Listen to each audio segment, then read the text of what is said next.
Oke, tadi kita sudah melangkah kepada permasalahan yang pertama. Masalah yang pertama berkenaan dengan kenduri arwah.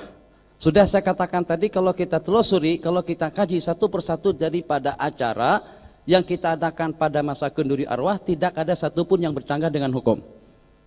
Kalau mereka katakan sebab di sana ada memberikan jamuan dan makanan kepada orang ramai, yang itu dengan baginda tidak pernah lakukan. Kita katakan yang namanya sunnah, yang namanya hukum itu tidak mutlak dengan apa yang Nabi kita lakukan. Juga termasuk daripada perkara sunnah dan juga termasuk daripada landasan hukum, satu perkara yang Nabi kita perkatakan. Nabi kita bersabda, afsyus salam, sebarkan salam, assalamualaikum. Wa at'imut ta'am, dan bagikan makanan, itu umum. Apakah at'imut ta'am pada masa kenduri kawin, pada waktu kita tasyakuran, pada waktu kita di majelis diskusi, pada waktu kita datang sebagai tetamu, tak ada taksisnya. Jadi Nabi kita katakan at'imut ta'am, berarti saat ketika dengan kita memberikan jamuan makan kepada orang-orang yang datang pada masa bertahlil dan berzikir bersama kita, ini masih terpayungi dengan dalil am. Nabi kita kata, ada sapi amrina hadza ma laisa minhu, ini termasuk daripada minhu. Katakan, termasuk daripada minhu, termasuk daripada perkara agama, bukan lari daripada agama. Boleh dikatakan bid'ah kalau tidak terpayungi dengan hukum. Ini ada hukumnya dan juga ada nasnya, ada galakan dan anjurannya. Minhu, daripada agama.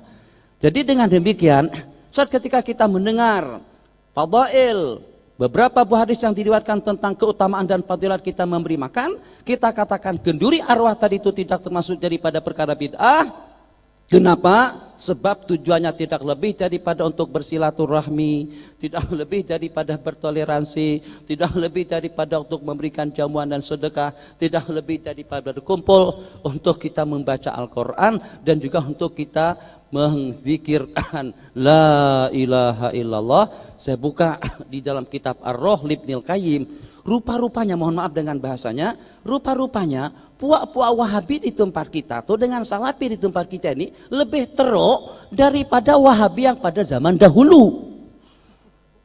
Rujukan mereka kepada Imam Ibnul Qayyim. Ibnul Qayyim diantara daripada ulama yang membolehkan kita menghadiahkan Al-Quran kepada orang mati dan dikatakan sampai pahalanya. Buku-buku seperti dengan Ibnu Qudamah di dalam kitab Al-Mughni Libni Qudamah pun juga mengatakan pahalanya sampai kepada si mati. Bahkan di situ diriwayatkan dalam beberapa buah hadis disuruh kita membaca Yasin, Iqra'u ala mautakum Yasin. Menurut setengah ulama hadis itu kuat.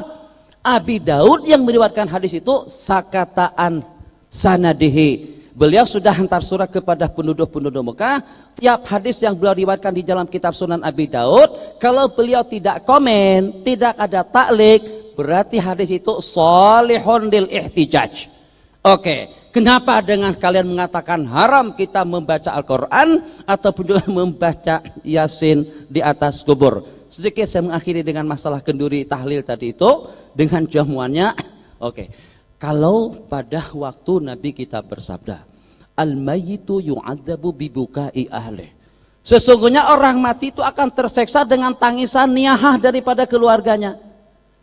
Kalau pada waktu perbuatan kita yang tak elok, merintih-rintih, mengamuk-ngamuk, sobek pakaian kita pernah duduk di Mesir, ya Allah pukul kepala dan sebagainya, itu namanya niyahah. Terseksa si mati dengan niyahah dan juga dengan jeritan dan tangisan yang seperti itu. Apakah kira-kira kalau pada waktu kita berbuat elok untuk si mati pahalanya tidak sampai? Mana letaknya keadilan Allah? Kalau pada waktu dengan perbuatan kita yang tak elok, kesan buruknya melimpah kepada si mati. Kalau dengan kebaikan kita tidak diterima, sangat logik sekali, sebagaimana si mati terseksa dengan kejelekan kita, itu juga dengan tangisan kita, bijaksanalah dengan keadilan Allah Subhanahu wa Ta'ala. Kalau pada waktu kita berbuat baik dengan baca Quran, dengan berzikir, dengan bersedekah, dengan bertahlil, pahalanya juga akan sampai kepada mereka. Kan kesian mereka, orang nangis dosa, orang nangis terseksa, tapi orang berbuat baik ternyata pahalanya tidak sampai. Tidak seperti itu dengan keagungan Allah Subhanahu wa Ta'ala. Asli nanti belakangan saja.